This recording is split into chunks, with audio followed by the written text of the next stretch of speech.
Hamjambo, wasikilizaji wetu wa Afrika Mashariki na Kati. Hii ni Radio Vatikani ikiwatangazia katika lugha ya Kiswahili.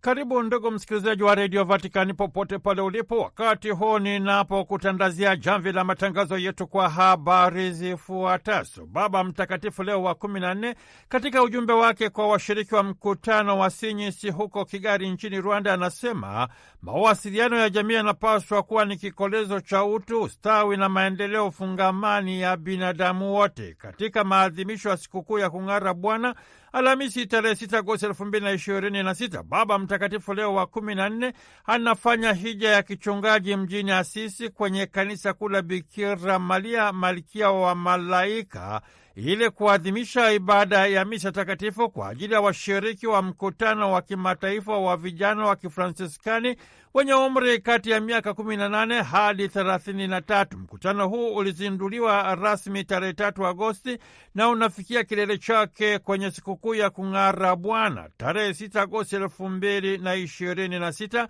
Tukio hili ni sehemu ya maadhimisho ya jubilei ya miaka 800 tangu Mtakatifu Fransisko wa Asisi alipofariki dunia na unapania kuwasaidia vijana wa kizazi kipya kugundua amana na utajiri wa Mtakatifu Fransisko wa Asisi. Sala ni kipimo cha msingi cha ubinadamu, kwa hiyo inastahili kupyaishwa tena ili kuirejesha katika ukweli wake wa asili. Ndio maana Mtakatifu Paulo wa Sita alipokuwa anapitisha katiba juu ya liturujia alisikika akisema kwamba Mwenyezi Mungu anapaswa kupewa kipaumbele cha kwanza. Sala ni wajibu msingi kwa waamini wote, na kwamba liturujia ya kanisa ni chemchemi ya maisha ya kimungu na shule ya kwanza ya maisha ya kiroho. Katika mageuzi yaliyofanywa na mababa wa Mtaguso Mkuu wa Pili wa Vatikani, walikazia kwa namna ya pekee kabisa ushiriki mkamilifu wa waamini katika maadhimisho ya mafumbo ya kanisa. Kwa niaba ya Sisa Christine Masivo, mimi ni Padre Richard Mjigwa nikikutakia usikivu mwema wa matangazo yetu.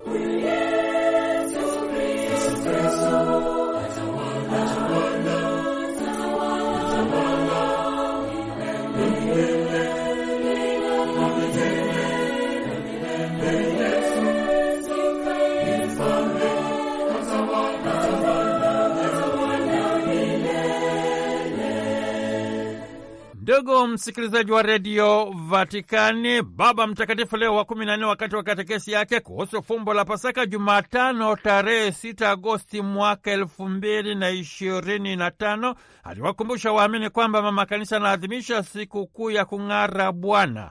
Uso wa Bwana unaong'ara uwe ni chemchemi ya matumaini na faraja kwa waja wake. Baba Mtakatifu amewaombea waamini wote zawadi na karama ya Roho Mtakatifu ili ziwasaidie kuwa ni mashuhuda wakarimu wa tunu msingi za maisha ya Kikristo. Huu ni mwaliko kwa waamini kulitafakari na hatimaye kulimwilisha neno la Mungu ili liweze kuangaza hatua na maisha yao kama waamini, ili hatimaye Kristo Yesu aweze kung'ara ulimwenguni kote. Waamini wajenge utamaduni wa kumsikiliza Kristo Yesu anapozungumza nao kwa njia ya maandiko matakatifu, na hivyo kuwa tayari kupokea ukweli kuhusu Mungu na utekelezaji wake unaopata chimbuko lake kutoka katika undani wa nyoyo zao. Ndugu msikilizaji wa Radio Vatikani, ni katika muktadha wa maadhimisho ya sikukuu ya kung'ara Bwana Alhamisi tarehe 6 Agosti 2026, Baba Mtakatifu Leo wa 14 anafanya hija ya kichungaji mjini Asisi kwenye kanisa kuu la Bikira Maria Malkia wa Malaika ili kuadhimisha ibada ya misa takatifu kwa ajili ya washiriki wa mkutano wa kimataifa wa vijana wa Kifransiskani wenye umri kati ya miaka 18 hadi 33. Mkutano huu ulizinduliwa rasmi tarehe 3 Agosti na unafikia kilele chake kwenye sikukuu ya kung'ara Bwana tarehe 6 Agosti 2026. Tukio hili ni sehemu ya maadhimisho ya jubilei ya miaka 800 tangu Mtakatifu Fransisko wa Asisi alipofariki dunia, na unapania kuwasaidia vijana wa kizazi kipya kugundua amana na utajiri wa Mtakatifu Fransisko wa Asisi kwa njia ya mikutano, sala na kusherehekea uzuri na utakatifu wa maisha. Mkutano huu unanogeshwa na kauli mbiu Go Franciscan Youth Meeting. Hii imekuwa ni fursa kwa vijana kutafakari udugu wa kibinadamu na changamoto zake, safari ya ukuaji wa mtu binafsi, na kwamba vijana wameonyesha karama na mapaji yao kwa ajili ya ustawi, maendeleo na mafao ya wengi.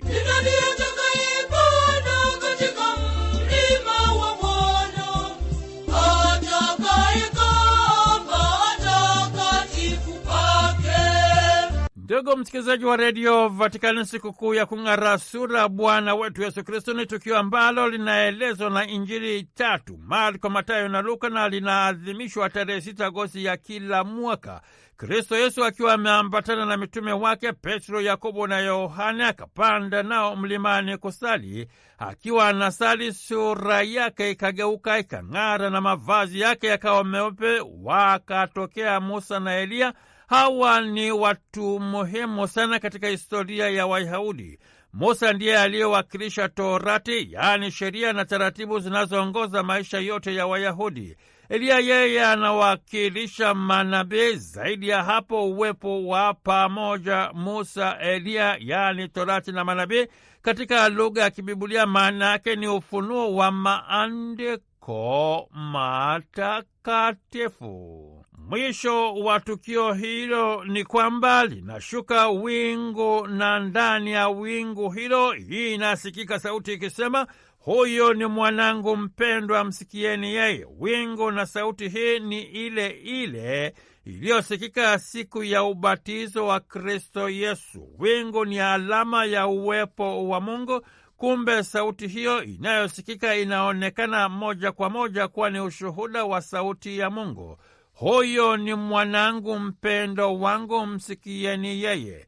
Haya pia ni maandalizi ya ufunuo wa siku ya mwisho atakapokuja kuwahukumu wazima na wafu, na wala ufalme wake hautakuwa na mwisho. Tukio hili linaonyesha mabadiliko ambayo Kristo Yesu aliyapata daima alipokuwa akisali na kuzungumza na Baba yake wa mbinguni. Nifundishe jinsi ya kuomba nikiwa sina maneno ya kusema.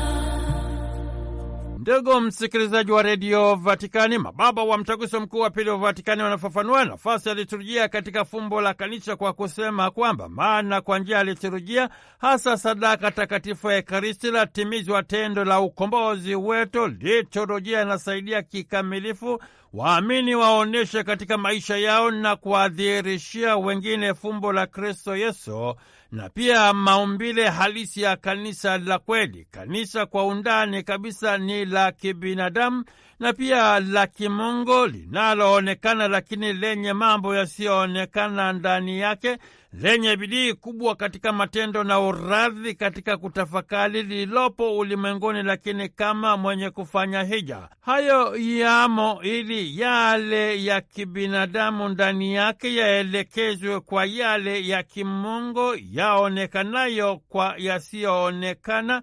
Matendo kwenye kutafakari yaliyopo yaelekee mji ujao tunakoelekea. Ndugu msikilizaji wa redio Vatikani, katekesi ya Baba Mtakatifu Leo wa 14 Jumatano tarehe 5 Agosti mwaka 2026 kuhusu waraka wa Mtaguso Mkuu wa Pili wa Vatikani juu ya liturujia amechambua kuhusu sala ya kanisa katika liturujia kwa kunogeshwa na sehemu ya neno la Mungu kutoka katika waraka wa Mtume Paulo kwa Waefeso usemao, kwa sala zote na maombi mkisali kila wakati katika Roho, mkikesha kwa jambo hilo na kudumu katika kuwaombea watakatifu wote. Pia na kwa ajili yangu mimi nimepewa usemi kwa kufumbua kinywa changu, ili nihubiri kwa ujasiri ile siri ya Injili. Baba Mtakatifu Leo wa 14 anasema tangu siku ile ya kwanza baada ya Roho Mtakatifu kuwashukia na kukaa na waamini wa kanisa la mwanzo, katika kila shughuli walizofanya, Roho Mtakatifu aliwafundisha kudumu katika sala, na ndivyo ilivyokuwa hata kwa jumuiya ya kwanza ya waamini iliyozaliwa mjini Yerusalemu baada ya Pasaka ya Bwana. Daima ilikusanyika kuadhimisha fumbo la Pasaka kwa kusali na kutafakari yale mambo yaliyomhusu Kristo Yesu. Katika maadhimisho ya fumbo la Ekaristi Takatifu, waamini walimshangilia Kristo Yesu aliyeshinda dhambi na mauti na kumshukuru Mwenyezi Mungu kwa sababu ya kipawa chake wasichoweza kukisifu ipasavyo katika Kristo Yesu, kwa sifa ya utukufu wake na kwa nguvu ya Roho Mtakatifu. Baba Mtakatifu Leo wa 14 anasema katika nyakati hizi, ndani ya muktadha unaotawaliwa na mawazo ya ufanisi na matumizi ya kawaida, sala inaweza kuonekana kuwa ni jambo ambalo halina maana tena. Na katika ulimwengu mambo leo, ambapo sayansi na teknolojia zinadai kutoa majibu yote, sala inaweza kuonekana kama aina ya kukimbia uhalisia wa maisha. Inasikitisha kuona kwamba sala katika familia nyingi za Kikristo imepoteza mvuto kiasi hata cha kuchanganya sala na mbinu nyingine za kisaikolojia kwa kuleta ustawi na mafao ya mtu binafsi. Lakini ikumbukwe kwamba sala ni kipimo cha msingi cha ubinadamu, kwa hiyo inastahili kupyaishwa tena na tena ili kuirejesha katika ukweli wake wa asili. Ndio maana Mtakatifu Paulo wa Sita alipokuwa akipitisha katiba hii juu ya liturujia alisikika akisema kwamba Mwenyezi Mungu anapaswa kupewa kipaumbele cha kwanza na kwamba sala ni wajibu msingi kwa waamini wote na kuwa liturujia ya kanisa ni chemchemi ya maisha ya kimungu na shule ya kwanza ya maisha ya kiroho. Katika mageuzi yaliyofanywa na mababa wa Mtaguso Mkuu wa Pili wa Vatikani, walikazia kwa namna pekee kabisa ushiriki mkamilifu wa waamini katika maadhimisho ya mafumbo ya kanisa. Liturujia ni mahali muafaka pa waamini kukutana na Mwenyezi Mungu aliyeonyesha ukaribu na mwanadamu kwa njia ya fumbo la umwilisho, akatiwa mafuta kwa Roho Mtakatifu ili awahubirie maskini habari njema, wagange na kuwaponya wale waliovunjika na kupondeka moyo. Kimsingi liturujia vipindi ni tendo la Kristo Yesu na kanisa lake. Mababa wa Mtaguso Mkuu wa Pili wa Vatikani wanasema kwa kweli ni sala ya Kristo Yesu ambaye pamoja na fumbo la mwili wake, yaani kanisa, humwomba Baba. Ni katika muktadha huu Mtakatifu Paulo wa Sita alitamani kuona kwamba liturujia vipindi na unganishwa na maadhimisho ya fumbo la Ekaristi Takatifu ili kuwarutubisha waamini katika maisha yao ya kiroho. Huu ni mwaliko kwa waamini kuhakikisha kwamba sala ya kanisa inamwilishwa katika uhalisia wa maisha yao ya kila siku na katika jumuiya za waamini. Ni mahali ambapo waamini wanajifunza kusali, lakini zaidi kwa wakatekumeni. Sala ya kanisa inaweza kuwa ni safari ya kujifunza sala za kanisa. Usikiliza sala yangu, wala usijifiche niombapo. Ndugu msikilizaji wa redio Vatikani, Baba Mtakatifu Leo wa 14 anakaza kusema maadhimisho ya sala za kanisa na fumbo la Ekaristi Takatifu ni chemchemi ya maisha na utume wa kanisa, na kwamba Kristo Yesu anaunganisha naye jumuiya ya wanadamu wote mpaka washiriki naye katika kuinua wimbo huo wa kimungu na wa sifa, ili siku moja waamini waweze kushirikishwa kikamilifu katika fumbo la Pasaka kwa kufanana na Kristo Yesu. Mtakatifu Agustino, askofu na mwalimu wa kanisa, anasema tunapozungumza na Mungu katika sala hatupaswi kumtenganisha mwana naye, na mwili wa mwana unapoomba haupaswi kujitenga na kichwa chake. Hivyo yeye ndiye Mwokozi yule yule wa mwili wake, Bwana wetu Yesu Kristo, mwana wa Mungu, ambaye anatuombea, anaomba ndani yetu, na ambaye tunamwomba anatuombea kama kuhani wetu, anaomba ndani yetu kama kichwa chetu, tunamwomba kama Mungu wetu. Basi na tutambue sauti yetu ndani yake na sauti yake ndani yetu. Mintarafu maadhimisho ya fumbo la Ekaristi Takatifu ambayo hueneza mwanga wake, sala za kanisa hutakatifuza muda wa maisha ya waamini kila siku. Asubuhi kwa kuanza siku kwa imani na moyo wa shukurani, adhuhuri waamini wanaomba nguvu ya kubaki waaminifu katika shughuli zao. Jioni wanapomaliza kazi wanasali sala ya jioni, Vespa, inayoambatana na kuzama kwa jua. Usiku waamini wanalala huku wakijikabidhi kwa amani ya Mwenyezi Mungu. Mtakatifu Agustino anasema kila saa ni tendo la matumaini katika safari yao hapa duniani. Huko bondeni kwenye machozi, wanakesha wakingoja pamoja na kanisa zima kurudi kwa Kristo Yesu katika utukufu wake. Baba Mtakatifu Leo wa 14 katika salamu zake kwa makundi mbalimbali yaliyohudhuria katekesi yake ametumia fursa hii kwa ajili ya kuombea amani sehemu mbalimbali za dunia pamoja na miito mitakatifu ndani ya kanisa. Waamini wamwombe Bikira Maria waimarishe katika sala kwa kumpatia Mwenyezi Mungu kipaumbele cha kwanza. Kipindi hiki cha likizo ya kiangazi ikiwe ni fursa ya kuyatakatifuza malimwengu kwa neno la Mungu, maisha, sala na matendo ya huruma kiroho na kimwili. Waamini wajitafutie nafasi ya kukutana na jirani zao ili kujenga na kudumisha udogo na mshikamano wa kibinadamu. Utume wake ni kutangaza habari njema kwa watu wote ili wapate kumjua Mungu kwa maombezi na usimamizi wa Mama Maria, Mama Malkia wa Amani. Ndugu msikilizaji wa redio Vatikani, shirikisho la wanahabari wa Katoliki ulimwenguni Sinyisi liliundwa kunako mwaka 2001 na kutambuliwa rasmi na Vatikani tarehe 24 Oktoba mwaka 2014 baada ya kuunganisha mashirika ya OCHIKI lililoanzishwa mwaka 1928 na UNDA mwaka 1945 kushughulikia masuala ya tasnia ya mawasiliano ya jamii ndani ya kanisa. Lengo kuu ni kuhakikisha kwamba Sinyisi inashiriki katika mchakato wa kutetea, kulinda na kudumisha utu, heshima na haki msingi za binadamu.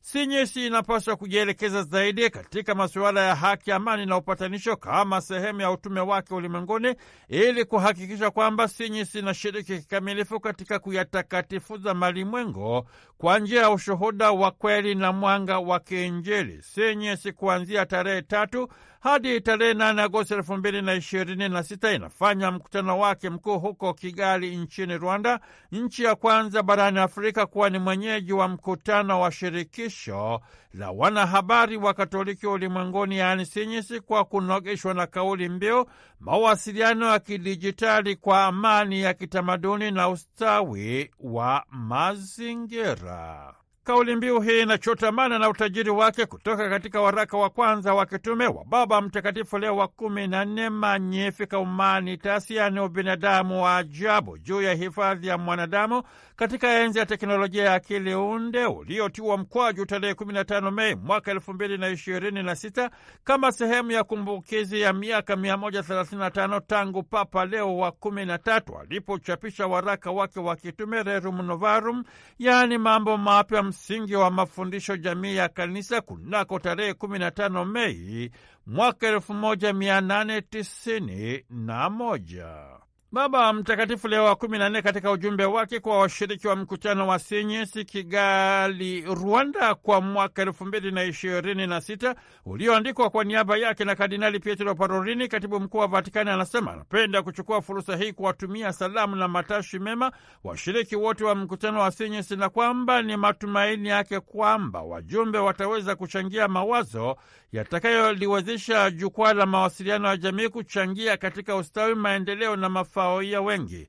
Hizi ni nyakati za maendeleo makubwa ya teknolojia ya kidijitali zinazomwathiri binadamu katika medani mbalimbali za maisha yake. Inasikika kwenye redio za kawaida na pia yasikika kupitia internet. Ndugu msikilizaji wa redio Vatikani, Baba Mtakatifu Leo wa 14 katika waraka wake wa Magnificat Humanitas, yaani ubinadamu ajabu, juu ya hifadhi ya mwanadamu katika enzi ya teknolojia ya akili unde, anasema mawasiliano kwenye mitandao ya kijamii si tu kwamba yanapasha habari, lakini yanaunda pia utamaduni, kwa sababu mawasiliano yana nguvu na uwezo kutoka katika undani wa dhamiri zao, yanaweza kuwaunda watu na kuwa na mtazamo wa ulimwengu kadiri ya dhamiri zao. Baba Mtakatifu Leo wa 14 anakaza kusema kauli mbiu ya mkutano wa Sinyisi kwa mwaka 2026 ni mawasiliano ya kidijitali kwa amani ya kitamaduni na ustawi wa mazingira. Iwasaidie wadau wa tasnia ya mawasiliano ya jamii kutafuta njia za kuragibisha sera na mikakati ya mawasiliano pamoja na nyenzo zake, kutafuta kuenzi na kuambata ukweli unaoheshimu utu na heshima ya mwanadamu aliyeumbwa kwa sura na mfano wa Mungu. Na kwa jinsi hii kazi ya Sinyisi itaelekea katika utamaduni unaoakisi tunu za kiinjili, yaani ushirika, amani sanjari na utunzaji bora mazingira, nyumba ya wote. Baba Mtakatifu Leo wa 14 anahitimisha ujumbe wake kwa kuwaweka wajumbe wa mkutano huu chini ya ulinzi na tunza ya Bikira Maria, mama wa Kanisa. Baba Mtakatifu anapenda kuhakikishia sala zake ili mkutano huu uweze kuzaa matunda yanayokusudiwa. Ndugu msikilizaji wa redio Vatikani, naye Dr. Paulo Rufini, mwenyekiti wa Baraza la Kipapa la Mawasiliano, anayemaliza muda wake wa uongozi, katika ujumbe wake kwa washiriki wa mkutano wa Sinyisi Kigali, Rwanda, anasema kimsingi mawasiliano yanaanza na watu na wala si teknolojia, na kwamba mawasiliano yana uwezo wa kuwaunganisha watu, lakini kinyume chake mawasiliano ya kidijitali yanaunda mwelekeo wa upweke hasi, mahusiano yasiyo na kweli kutoka katika undani wa mtu. Kumbe wadau wa tasnia ya mawasiliano wa Kikatoliki wanapaswa kujenga jumuiya inayothaminiana kwa kuunda mitandao ya kijamii inayolenga kukuza na kudumisha utu, heshima na haki msingi za binadamu, na kwamba teknolojia ni muhimu sana kwa ustawi, maendeleo na mafao ya binadamu, na kwamba maendeleo makubwa ya teknolojia ya akili unde yataendelea kuleta mabadiliko makubwa katika medani mbalimbali za maisha ya binadamu, lakini si chimbuko la hekima na busara, uhuru na tajiriba, uwajibikaji na wala upendo. Kumbe binadamu anapaswa kuwajibika na kuwa ni mhusika mkuu katika matumizi ya teknolojia ya akili unde, na kwamba teknolojia iwe ni kwa ajili ya ustawi, maendeleo na mafao ya wengi.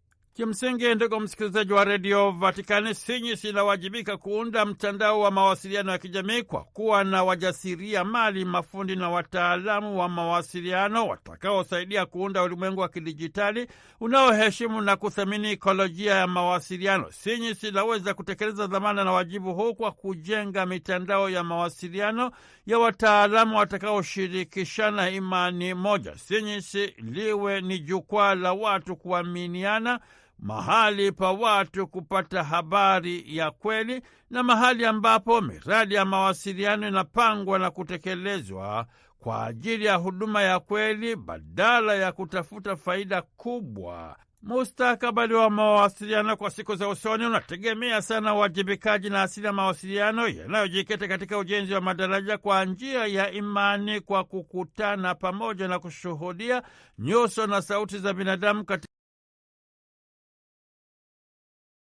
katika ulimwengu wa maendeleo makubwa ya teknolojia ya akili unde. Ndugu msikilizaji wa redio Vatikani, mawasiliano hayana budi kujikita katika kuhifadhi tunu msingi za kijamii kama vile ukweli na uwazi, uwajibikaji wa kijamii, na kwamba wadau wa tasnia ya mawasiliano wanawajibika kikamilifu kulinda utambulisho wao sanjari na mabadiliko yanayoendelea kuletwa na matumizi makubwa ya teknolojia ya akili unde. Mawasiliano ya jamii hayana budi kusimikwa katika uhuru wa mawazo, uwajibikaji wa kijamii, uhuru wa kupanga na kuchagua, kiu na kuwa na jamii ambayo inasimikwa katika ukweli wazi sanjari na hifadhi ya kumbukumbu hai kwamba wao ni nani katika ulimwengu mamboleo. Ndugu msikilizaji wa redio Vatikani, Baba Mtakatifu Leo wa 14 wakati wa katekesi yake kuhusu waraka wa Mtaguso Mkuu wa Pili wa Vatikani juu ya liturujia amechambua kuhusu sala ya kanisa katika liturujia na kuwakumbusha waamini kwamba Mama Kanisa kila mwaka ifikapo tarehe 5 Agosti anaadhimisha kumbukizi ya kutabarukiwa kwa kanisa la Bikira Maria Mkuu lililoko jimbo kuu la Roma. Baba Mtakatifu na waalika waamini kumwomba Bikira Maria wasaidie kuwa waaminifu katika maisha ya sala kwa kutoa kipaumbele cha kwanza kwa Mwenyezi Mungu. Hili ni kanisa lililojengwa kwa heshima ya mama wa Mungu mara baada ya mtaguso wa Efeso uliofanyika kunako mwaka 431. Hapo kanisa likamtangaza Bikira Maria kuwa ni Theotokos, yaani mama wa Mungu. Kanisa hili ni chimbuko la utajiri na maana ya fumbo la umwilisho, neno wa Mungu aliyefanyika mwili na kukaa kati ya waja wake.